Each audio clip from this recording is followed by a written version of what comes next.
My name is Marlene Hall, and I am the Assistant Chief at Campus Security that's over programming, advocacy, and outreach. And in between the lines, there's also student workers. So when I first came, we had someone that was over the student worker program, and she had a wonderful opportunity to go towards another vocation that she had planned. And therefore, my chief said, well, I would like you to take it over and make it bigger. So, and I was also blessed to have an excellent student to help me too, Erin, who you'll meet soon. And she turned out to be our programming assistant, but the chief was so impressed by what she had done before I came that he had her there for me as student supervisor. And I would have to say that the teamwork on that has really made it a much better program. And so the student worker program is something, let me just put it this way, I can't imagine the department without the students. It's not that they do the work of what the staff do, they do different work, but because we depend on each other for assistance, it really makes it smoother for everybody who works there, and I think it really puts out a better quality customer service. It also enables us as staff to have a better insight into what students are thinking, because we really encourage candid discussions, constructive but candid. And so it's also something that I've done at some of my other departments. I've had student worker programs. I actually started as a student worker in a police and security department at my university where I was attending. And I remember how good it was to feel like you're a part of a bigger organization, that you're not just doing mindless things. Well, I think first of all, one of the things is we take what the chief would like to see done. We take a look at what is it that the department needs to accomplish. But just as importantly, we like to hear from our students as well. You know, what seems to work, what doesn't seem to work. And so for many years, my understanding is that we've always had the basic administrative assistant there, and that's what we generally advertise. As I mentioned, there's a programming assistant position that also assumed the student supervisor responsibilities.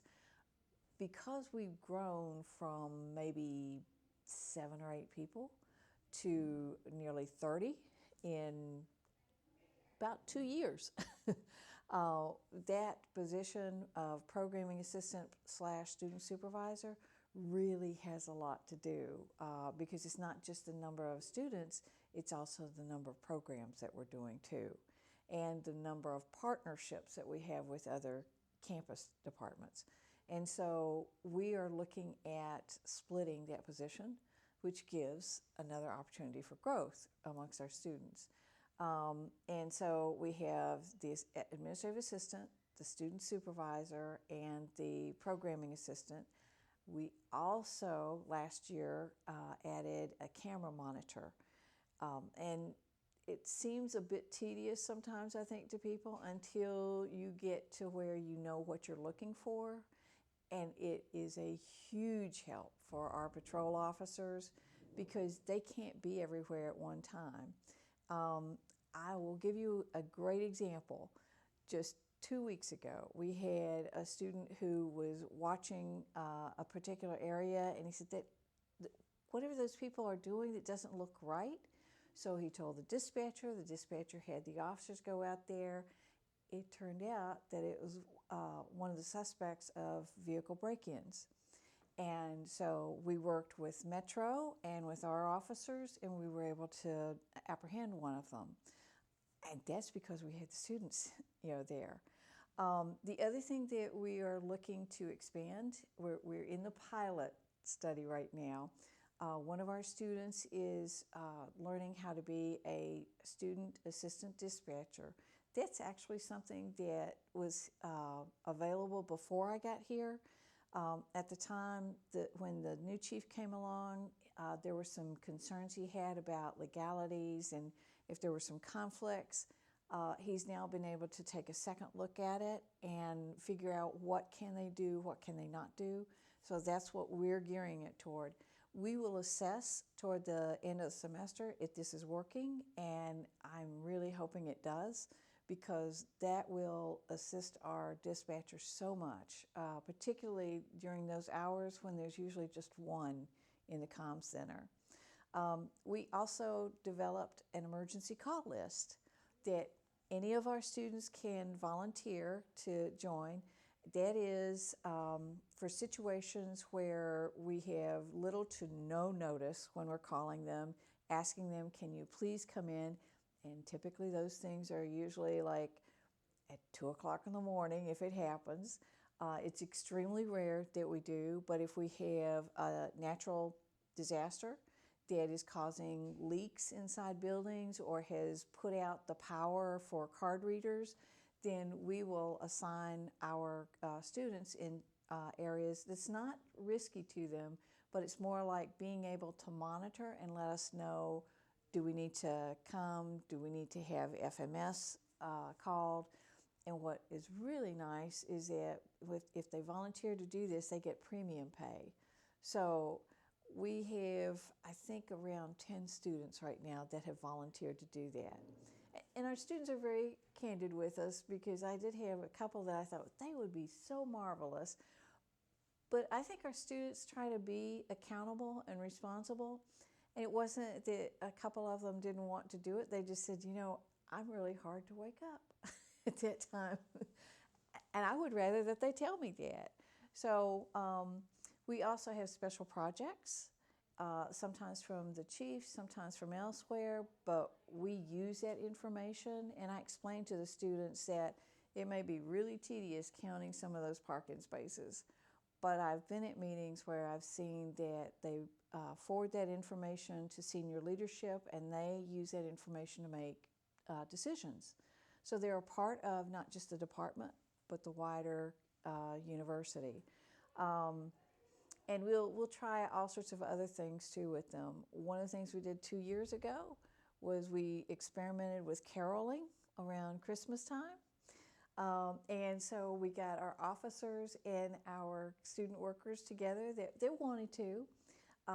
And we went all across campus. We were supposed to just do it from 2 to 4, but we had so many people that once they heard about it, they wanted us to come by. So we actually stayed till about 4:30. We have some students who are really creative and others that are great at research. And one of them found one of the Noels, and I think it was Jingle Bells, I'm not sure, but they found where another department in the country had converted the lyrics to crime prevention. So we use that. So we try to make it fun. And on top of all that, we have an annual luncheon that is for everybody in the department. Again, we're trying to make everybody feel like they're part of the same team. And our student supervisor is part of the committee, the awards committee, along with one person from each shift, because we're a 24/7 outfit. I'm very happy to say that last year we had several students who were nominated from our regular staff as well as our student workers, and vice versa. So I can tell that it seems to be working very well. So the rotation program is pretty new. Let me back up for a second, because we actually started off with, let's say we're going into the regular academic year. So we're going to have that mandatory orientation. And I have to tell you, my student supervisor, Erin, is just wonderful. She really heads that up. She has a great PowerPoint. And we take the manual, which, by the way, the student supervisor, Erin, actually helped update. And we have that so that they can go by it. We keep it at the desk. We email it to them, so they should have easy access to that. And then we make it part of the orientation. Then as they want to work certain positions, if they're selected for that, then we will entrust training to those who have been with us for a while, that we know that they're more inclusive. They have a better oversight of what's needed. and they will usually take the time to teach them how to do it. And then we watch them, we hear from our staff how it's going, because they typically work really close with the dispatchers. And most of them are very good about letting me know, is it working or is it not working? Where do we need to do better on that? With the rotation, that's a new idea. So what we're doing is a promotional process for the programming assistant and a promotional process for the student supervisor. It includes Erin, the current person who's doing both those positions, sitting down with each applicant to tell them what it is that she has to do with each of these areas. That gives them an opportunity to ask her personally, what is it that she had to do to get up to speed, for instance. And then for the rotation, we have learned from our other staff, where they're trying to do some of the higher positions, they get to try different things. So it'll be some of the tasks, but it's also, it may be like programming assistant is a great example. So the other night we had a request to do a passport fair, safety information passport fair at one of the dorms. And it was supposed to be after hours. I can't find a lot of people to do those things after hours many times. So we have 2 applicants for a programming assistant, and they were very happy to come and work with a couple of the officers and me. And it gave me a great opportunity to see how comfortable they were in that situation.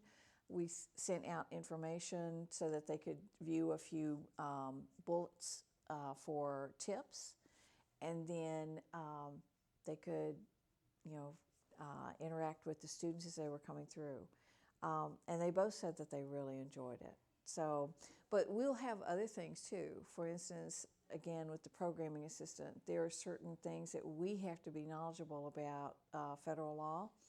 It's not going to get overly burdensome. That's not what we want to do. But they need to understand why it is that the university and our department has to do certain things. So this will give them a chance to take a look and see, is this a good fit for them? Is this really what they want to do? And if it's not, that's okay, because that means that they're returning to some of their other roles with more knowledge and a better understanding for why we ask them to do things. On the other hand, we have some people who are probably going to go, yes, I want to do this, and we want enthusiastic people. So it works out for everybody.